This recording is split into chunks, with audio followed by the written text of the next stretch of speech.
네, 지난 시간에 이어서 오늘은 소멸갭에 대해서 공부를 해볼 거예요. 예시 차트의 화살표 부분을 눈여겨보시기 바랍니다. 이거 SK 하이닉스의 예전 모습이거든요. 이 절대로 작은 종목은 아닌데 마치 약속이 난 듯이 항상 최고점에서는 갭이 발생하게 있는 게 보이시죠?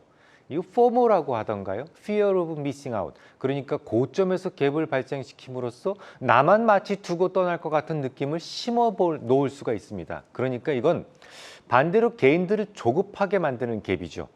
조급한 마음을 들게 해서 추격하게 만들고 추격하는 개인들한테 덤프업 시켜버리는 아주 나쁜 갭이란 말입니다. 개인 투자자들이 이런 곳에서 물리게 되면 잘 빠져나오지도 못하게 되는데 이유는 시가에 껑충 떠서 나올 정도의 갭 상승을 보면 투자자들의 논리력은 이미 심각하게 마취가 되기 때문입니다.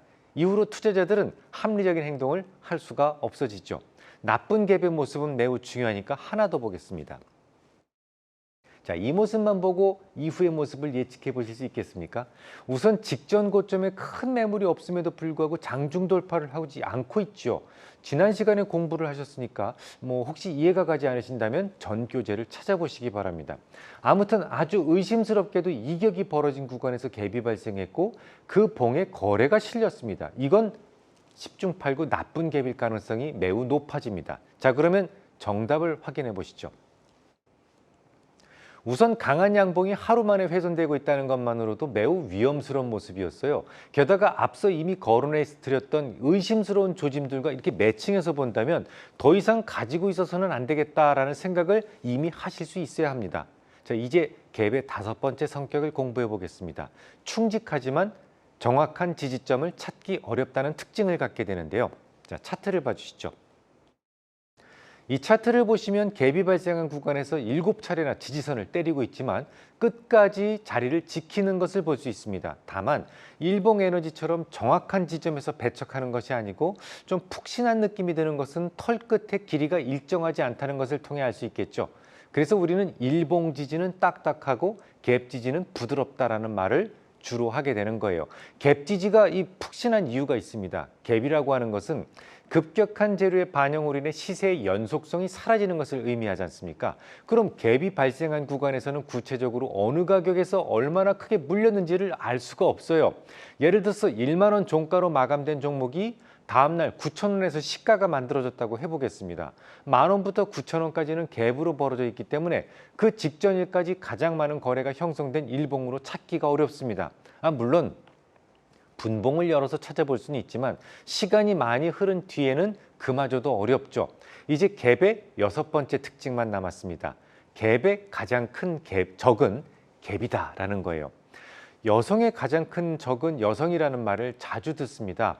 여성들은 같은 여성이란 이름 아래 잘 뭉치는 편이죠. 무려 50만 년 동안 여성들은 동굴 속에서 생활했었기 때문에 그 안에서 덩치가 큰 남성들은 항상 위협적이었을 거예요. 살아남기 위해서 여성들은 언제나 여성 편을 들게 되어 있고 그런 습성이 지금까지도 남아 있습니다.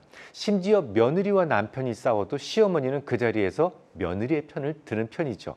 하지만 정신적으로 맞기 때문에 편을 드는 것은 아니죠.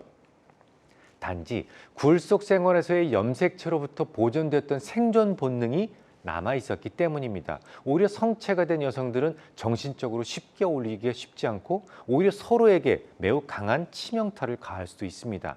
갭도 바로 그렇습니다. 앞에서 갭은 6영업일 이상 숙성되면 이른바 숙성된 갭으로서 매우 단단한 에너지를 갖추게 된다라고 말씀을 드렸었는데요.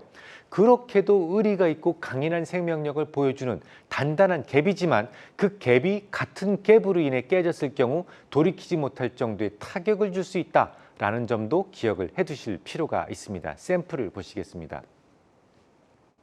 왼쪽 화살표 구간을 보시면 멋진 갭이 발생을 했고 6영업일 이상 숙성되면서 단 한 호가의 훼손도 없었습니다. 시간이 흘러서 갭을 위협하는 모습이 잠시 나왔었지만 두 번째 화살표 구간을 보시면 수차례 공격에도 끄떡도 하지 않습니다. 지지력으로 충분히 활동을 하고 있다는 얘기죠.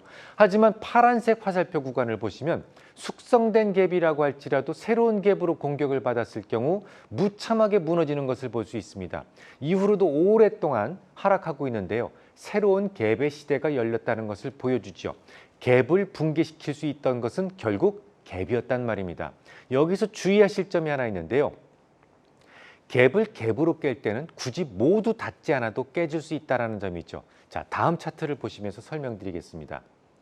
왼쪽에 보시면 엄청난 크기의 갭이 발생을 했죠.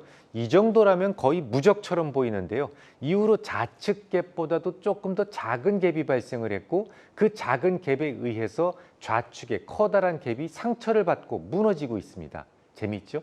다음 시간에 또 하겠습니다.